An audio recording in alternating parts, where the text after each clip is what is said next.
उन दिनों वालिद साहब सरकारी महकमे में एक अच्छी पोस्ट पर फाइज थे और इदारे की एक आला दर्जे की कॉलोनी में रहाइश थी, जबकि हमारा साथ वाला बंगला खाली था। कुछ दिनों बाद वहां भी एक ऑफिसर आ गए। कॉलोनी की रस्म के मुताबिक पहले हमें उन नए पड़ोसियों से मिलने उनके घर जाना था, लिहाजा अम्मी और हम दोनों एक केक लेकर उनके घर गए। वो लोग हमसे मिलकर बहुत खुश हुए।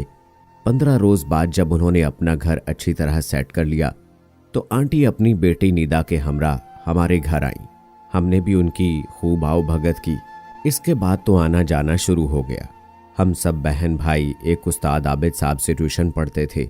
वो उस्ताद हमारे घर आकर पढ़ाते थे। जब निदा के वालिद को इल्म हुआ तो उन्होंने अब्बू से कहा कि मेरी बेटी को भी ट्यूशन की ज़रूरत है।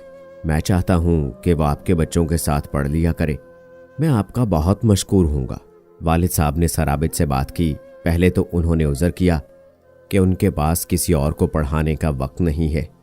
जब वालिद ने बताया कि हिदायत साहब की बच्ची और मेरे बेटे फरहान की एक ही क्लास है तो उन्होंने निदा को पढ़ाने की हामी भर ली।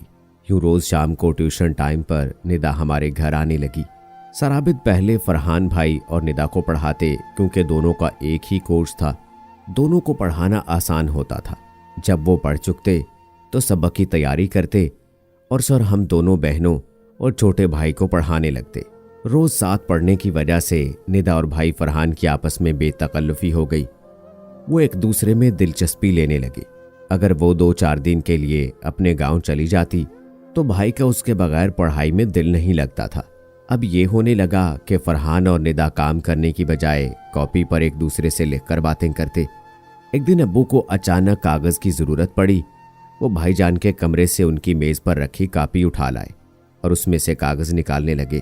जब कापी खोली तो वहां फरहान और निदा के सवाल और जवाब तहरीरी सूरत में लिखे हुए थे। अब्बू ने वो हिस्सा निकाल लिया और फरहान को बुलाकर कहा कि ये क्या किस्सा है। वो चुप रहे। वालिद ने कागज निदा के वालिद को जाकर दिखा दिया और ट्यूशन पर आने से मना कर दिया। उस वक्त तो हमें इल्म न हुआ कि ऐसा क्या हुआ है जो बाजी निदा हमारे घर नहीं आ रही हैं। बस इतना हमें बताया गया कि उसके अब्बू ने हमारे घर आने से मना कर दिया है। कुछ दिन बाद भाई फरहान ने छोटी बहन लुबना को अपनी कॉपी देकर कहा कि ये निदा को दे आओ और उससे कहना कि सर ने जो नोट्स मुझे दिए हैं वो तुम अपनी कॉपी पर उतार कर कॉपी वापस कर दो। इस तरह ये सिलसिला चलता रहा। एक रोज निदा के अब्बू ने लुबना को कॉपी निदा को देते हुए देख लिया। उन्होंने कॉपी चेक की जिसमें निदा ने फरहान को खत लिखा था। उन्होंने बेटी को खूब मारा और फिर कॉपी लाकर मेरे वालिद को दिखाई तो जिस पर उन्होंने फरहान की दुर्गत बना डाली। उस रोज में असल मामले का पता चला। सर ने फरहान भाई को समझाया कि तुम मैट्रिक में हो, अभी तुम्हारी उम्र भी क्या है, पहले खूब दिल लगाकर तालीम हासिल करो, फिर तुम जहां कहोगे तुम्हारे वालिद वहां तुम्हारी शादी कर देंगे। लेकिन अभी से इन फजूल कामों में अपना कीमती वक्त ज़ाय मत करो। फरहान भाई पर इश्क का भूत सवार हो चुका था। उन्हें खाना अच्छा लगता था और ना पीना। उनकी सेहत गिरने लगी जैसे लकड़ी को दीमक लग जाए। हमारे शहर में ही छोटे चचा रहते थे। वो हमसे बहुत प्यार करते और सबके मसलों को हल करने में मदद करते थे। वो दोस्ताना अंदाज में हमसे बात करते थे। मैंने उन्हें फरहान भाई का मसला बताया और निदा की तस्वीर भी दिखाई। वो बोले तुम फिक्र मत करो, मैं तुम्हारे वालिद से बात करूंगा। उधर निदा को भी चैन न था। उसके वालिद ने उसके चचाजाद से जल्द अज जल्द उसकी शादी की ठान ली। जब निदा ने देखा किसी सूरत इस अजाब से मुफर नहीं तो एक रोज उसने अब्बू को फ़ोन किया और रो रो कर बताया कि उसके वालिद ज़बरदस्ती उसकी शादी चचाजाद से कर रहे हैं, जिसे वो बिल्कुल भी पसंद नहीं करती। वालिद ने उसका दिल रखने के लिए कह दिया, अच्छा मैं किसी दिन आकर तुम्हारे वालिद से बात करूंगा कि वो सोच समझ कर फैसला करें, इतनी जल्दी ना करें। निदा समझी कि मेरे वालिद उस पर मेहरबान हो गए हैं। बस एक दिन जब उसकी रस्म मंगनी की तारीख रखी जा रही थी, वो रात के 12 बजे हमारे घर के दरवाजे पर आ गई और उसने दस्तक दी। अब्बू ने दरवाज़ा खोला। निदा बोली मुझे अंदर आने दीजिए। वालिद ने उसे अंदर आने दिया और पूछा इस वक्त क्यों आई हो। वो बोली कि वालिद साहब इसी जुमे को मेरी मंगनी करने वाले हैं, आप आकर उन्हें रोकिए। मुझे मनान बिल्कुल पसंद नहीं है। अगर आपने अब्बू को रोकने का मुझसे वादा ना किया तो मैं आपके घर से नहीं जाऊंगी। वालिद साहब ने बला टालने को कह दिया, अच्छा वादा रहा, मैं मंगल के रोज तुम्हारे वालिद के पास आकर मंगनी रुकवा दूंगा। लेकिन अभी तुम अपने घर चली जाओ। निदा अब्बू के वादे पर यकीन करके घर लौट गई। वालिद साहब ने निदा के भाई से बात की कि तुम किसी तरह इसके दिल में फरहान के लिए नफरत पैदा कर दो। वो निदा के दिल में तो फरहान के लिए नफरत पैदा ना कर सका, अलबत्ता उसने अपने एक दोस्त के जरिए, जो फरहान का भी दोस्त था, ये काम कर दिखाया कि निदा के बारे में कस्में खाकर फरहान को यकीन दिलाया कि निदा उसके साथ भी शादी का वादा कर चुकी है और उसे भी चक्कर देती रही है। फरहान कानों का कच्चा निकला।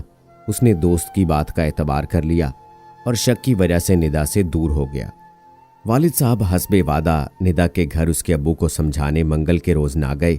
अगले दिन वो अपने कपड़े और जेवरात लेकर हमारे घर आ बैठी कि अब मैं वापस घर लौट कर नहीं जाऊंगी, आपको मेरी शादी फरहान से करना होगी।